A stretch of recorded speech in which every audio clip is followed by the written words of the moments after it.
Welcome to the Reasonable Faith Podcast. We're so glad you're here. Kevin Harris and Dr. William Lane Craig in studio. And it immediately lit up the blogosphere when it came out a few months ago. Bill, Sam Harris, his book, The Moral Landscape. The subtitle is How Science Can Determine Human Values. That ought to get your attention right away. Not only are we looking at Sam Harris's book here, but you have a debate with him coming up scheduled in April. That's right, Kevin. I'm very excited about this. The University of Notre Dame has invited me to participate in a debate with Sam Harris on April 7th, and we'll be discussing some of these issues pertinent to the foundations of morality in theism or not. What are your thoughts on the book after looking through it? Well, it's a very interesting book. What he is arguing against are, on the one hand, those who would ground moral values and duties in God, in some transcendent source, and who therefore think that science is morally neutral. Science cannot make moral judgments. And he acknowledges this to be the majority point of view. In fact, he said this is the received opinion in intelligentsia, that science makes factual statements about what is the case, but science cannot make normative statements about what ought to be the case in a moral sense. So he's arguing against those who would try to ground morality in some transcendent standard or sphere. On the other hand, he's also arguing against those who are relativists and subjectivists and say, therefore, there are no moral values. Moral values are purely subjective. They are just the products of socio-biological evolution, and they could be quite different, and therefore, there are no objective moral values and duties. Against them, Harris wants to affirm a strong moral objectivism, that it really does make sense to talk about the good life or about things that are evil and wrong, and wants to affirm this kind of moral objectivism. And he will attempt to, therefore, take a position where he will ground moral values in science. Science will tell us or furnish us a sort of science of the good and what it means to lead the good life. It's almost like he wants to rescue what disbelief in God takes away, in a sense, or at least in the minds of many people. Who's he trying to convince here? It's like, okay, we're atheists, we're secularists, we're agnostics, but that doesn't mean we have to be a moral relativist. I think that's the aim.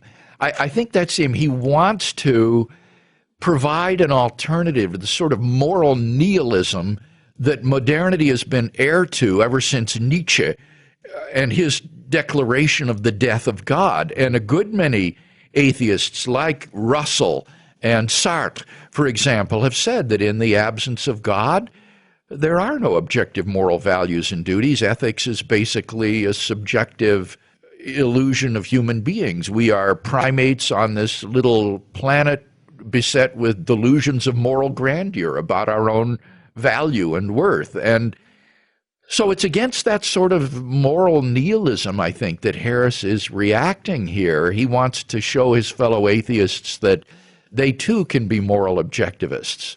Wow. It's, once again, though, a popular book.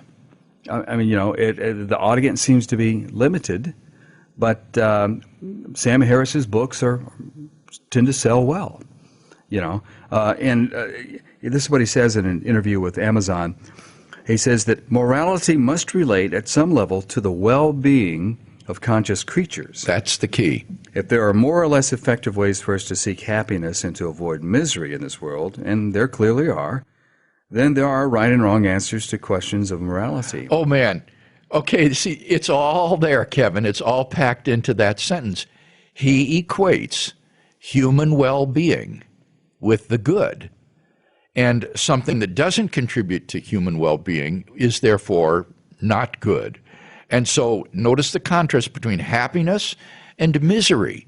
And this is given a moral interpretation. So in the book, this is what he says, and I quote, "Questions about values are really questions about the well-being of conscious creatures."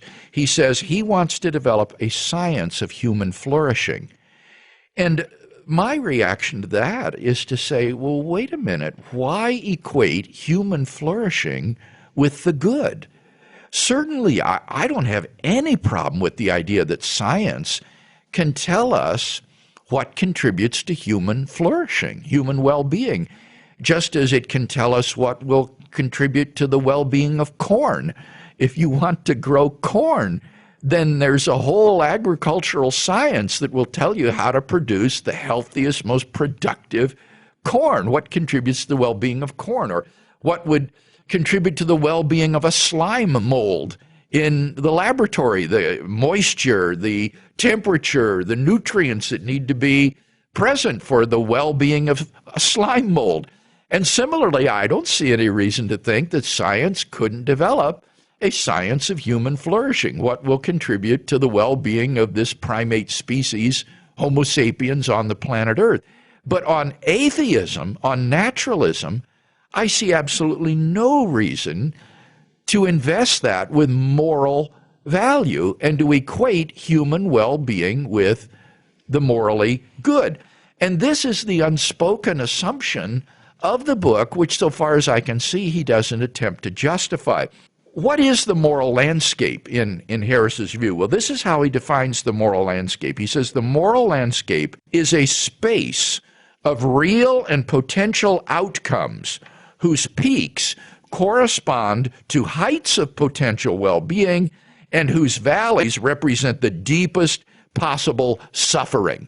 So that's just a fancy way of saying that the moral landscape is a sort of space which comprises the highs and the lows of human well-being. And the highs are when people really flourish well, and the lows, the troughs, are when people really suffer the most. And so he says the moral landscape is just this sort of graphic display of the highs and the lows of human well-being, and science can develop findings about what will contribute to the highs and the lows of human well-being, to which I would say, well, of course it can, but why think that this is a moral landscape? It seems to me that there is a fundamental assumption here that is being made that what contributes to human well-being is good and what detracts from it is bad. And in a moral sense, I see no reason to think that's true on atheism. Amazon asked him, are you saying that science can answer such questions? And he says, yes, in principle, human well-being is not a random phenomenon. Right. It depends on many factors ranging from genetics and neurobiology to sociology and economics. Right. But clearly there are scientific truths to be known about how we can flourish in this world. Wherever we can act so as to have an impact on the well-being of others, questions of morality apply. But that's the issue. Do they apply? Yeah. Why on atheism think that when questions of the flourishing of the human species arise, that this is a moral question? And here I think Harris gets away with equivocating on moral and non-moral uses of the terms good and bad. For example, he gives himself the analogy that in chess, in the game of chess, there are both objectively good moves and objectively bad moves. And I would certainly agree with that.